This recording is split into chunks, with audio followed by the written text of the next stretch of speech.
Okay, we're back with a bit more on our hair health check. This time we're going to cover off a bit about the hair cycle. So most people always focus on the female pattern thinning, and I know your hair cycle is okay, but it's really interesting information for everybody else and for people who don't want to use minoxidil. But what happens, if you're pregnant or breastfeeding or you're trying to conceive, they don't recommend it. That's what the pharmaceutical companies say. There are alternatives, but the best thing that I have found is to actually look after the cell of the hair. So we found a couple of your hairs weren't growing properly, about 3 hair per centimetre. Not a big concern for you, but it has to be considered. Some people have 10, 15, 20 hairs per centimetre not growing properly. The DHT, because it's acting like an antioxidant, will get in there much quicker. So if you just focus on the DHT, but you don't address how the hair is actually growing, the hair cell, the hair health, the hair cycle, you're going to get a minimal result. So here at Absolique, we track everything we do with a microscope, and we're always working on the hair cycle. And I found people who we could not use minoxidil on, we could not use the natural DHT blocker for whatever reason, and we just focused on a completely natural therapy over the entire scalp for 4 months, and we knocked off the DHT. Fascinating. So when you put the health back into the cell and the hair cycle starts to function properly again, it was naturally combating the DHT. So that's my preferred approach.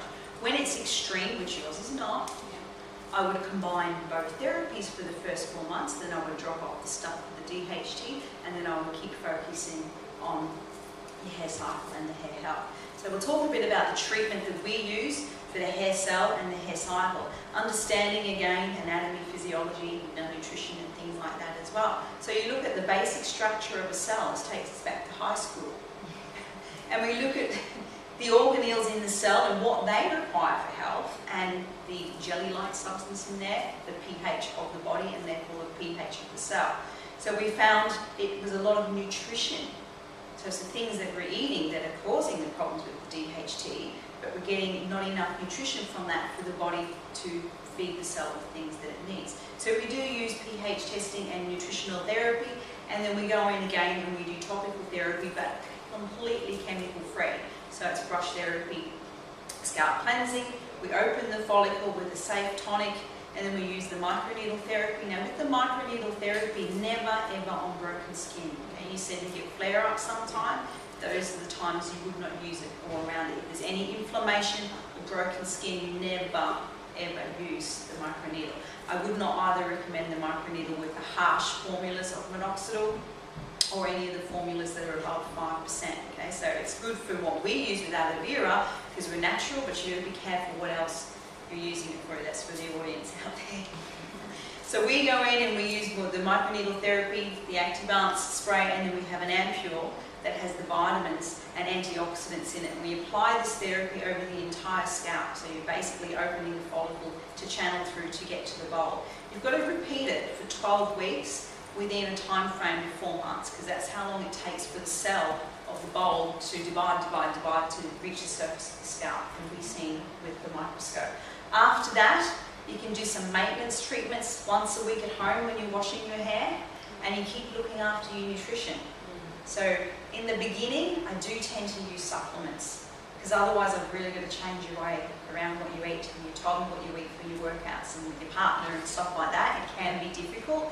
So in the first 4 months, we do tend to use supplements to make it easier for you to gradually change in and convert the supplements into good quality food. So we have to start using organic food, and you've got to start asking questions, what did the chicken eat? Because everyone says free range egg, but that doesn't mean that means they're free range, they can flap their wings, but what did the chicken eat? So it's all about the nutrition that we are or we're not getting from our food. The other interesting thing with organic, there's organic, which means it's pesticide free, and they haven't used fertilizers, but what was in the soil, as in was there the nutrients, the minerals in the soil. And there are some organic farms that have over years and years and years cultivated their own compost, and yes, the nutrients are in their food, but you've got to start asking the questions. So go to your farmers markets and have a conversation with the farmers. So over time, you should be able to convert all of this stuff over to your natural food food supply. But for the first 4 months, I call it cheating. There's nothing wrong with that. So again, I hope that explains a bit more about the hair cycle and the different things that you can do to approach treating DHT, female pattern thinning. Any questions, happy to answer them